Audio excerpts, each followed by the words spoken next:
Guys, I'm so tired of the gaming industry. I made a video reacting to the Switch 2 Direct the day that it dropped, and I was excited coming out of it because I assumed Nintendo would not go out of their way to not communicate things that they knew would be rejected by consumers about the Switch 2. Not including prices of games and the console in the video, in retrospective, was very manipulative. It caused people to get really excited before understanding what it would cost them to keep participating in this ecosystem. Charging $80 not just for a physical copy, but for a digital game is crazy. Even adjusting for the crazy amounts of inflation we've had over the last 5 years does not mean Nintendo would not profit from the current industry standard of $70 for each game.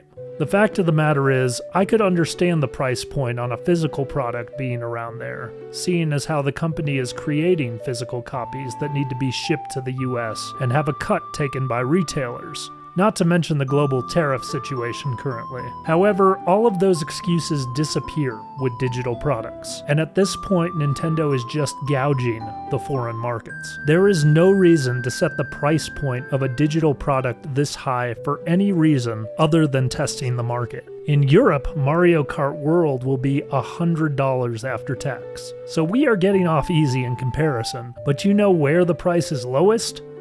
Well, Japan, of course. A copy in Japan will be 8,980 yen, which equals about 61 US dollars. Not to mention the Switch 2 will be 49,980 yen, or 334 US dollars. Nintendo is obviously looking at the price point of handheld gaming computers in the US and saying, if they'll pay that much for a Steam Deck, they'll pay us nearly the price of a PS5 for our tablet. I know they could have put the price at $400 and still profited massively from their software, but upselling is just greed at a certain point. The console price is not even that bad comparatively. I expected them to charge a bit extra for hardware, but the games, man, those are just unnecessarily high. They are also bundling Mario Kart World for $50 extra with the Switch 2, which tells me that both the console and the game do not need to be priced that high.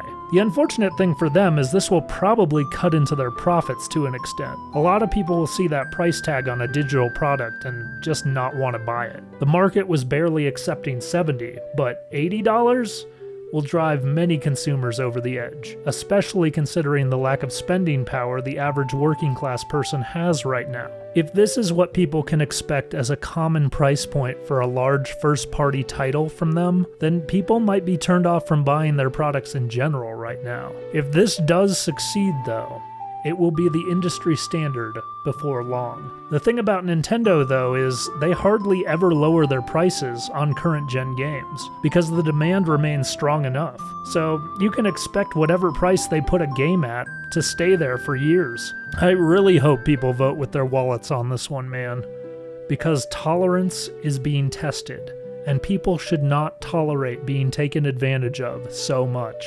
I personally wait months, if not years, to play most games, so that I can get them on discount when demand goes down. However, that is going to be harder to do if more games become game key cards.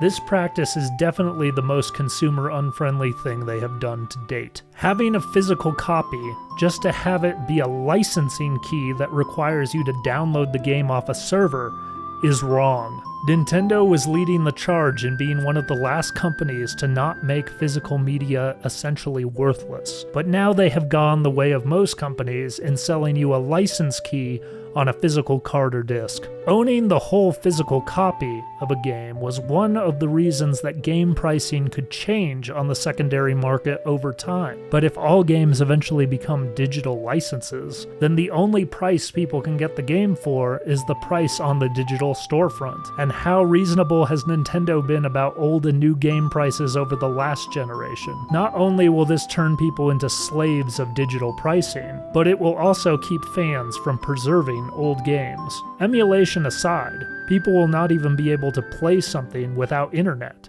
and that means inevitably that when the Switch 2 server dies someday, your keycard will be worthless, and the only way to play the game is if it's already downloaded on your hardware, or if you pay Nintendo full price to play it again on the new storefront. So far, it looks like none of their exclusive titles are keycard downloads yet, but that will probably change in time. Given Nintendo's harsh legal action against emulation over the years, I can only imagine that they are counting the months till all their games are non-physical. This is not a hardware limitation issue either, because if a 4K open-world Mario Kart game can fit on a cartridge, you know Bravely Default could as well.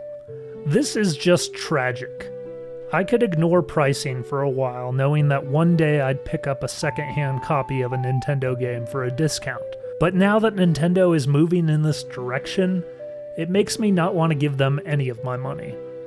If I want to play a third-party game, I wouldn't do it on a Switch anyway, much less if I can't own a physical copy. Hopefully, they don't have non-physical options for their exclusive on this console going forward, so I can pick them up later on down the road without worrying about not owning them for the long term. There are just too many shitty business practices going on to justify me being involved for a while. Charging people for a basic function like chat via the online subscription, charging people extra for upscaling and performance on old games, ridiculous prices on accessories, making some physical games license keys, charging more than the industry standard price for games without any distribution costs, and the worst part is, they hid it from us. They make it hard to see pricing on their website, and they didn't include it in the Direct, knowing what they were going to charge ahead of time. Nintendo might be looking out for the interests of Japan, and you know what? Good for them as a Japanese company for doing that. But they do not give two shits about how they treat Western markets. I will not be getting the Switch 2 anytime in its early life cycle, not until I can gauge whether there will be a second-hand market of physical games to grab in the future. Honestly, I have too many games to play and talk about on this channel anyway. That being said, I'm bummed at this news, and I hope people make the right choice to not support these bad business practices with their money. The games look cool, they really do, but this is not worth it, guys. Anyway, if this resonated with you, hit that like button and subscribe for videos, hopefully not so negative about games that I actually care about. Let me know what you think of all of this down below, and thank you for coming to the Dutch Ritz party.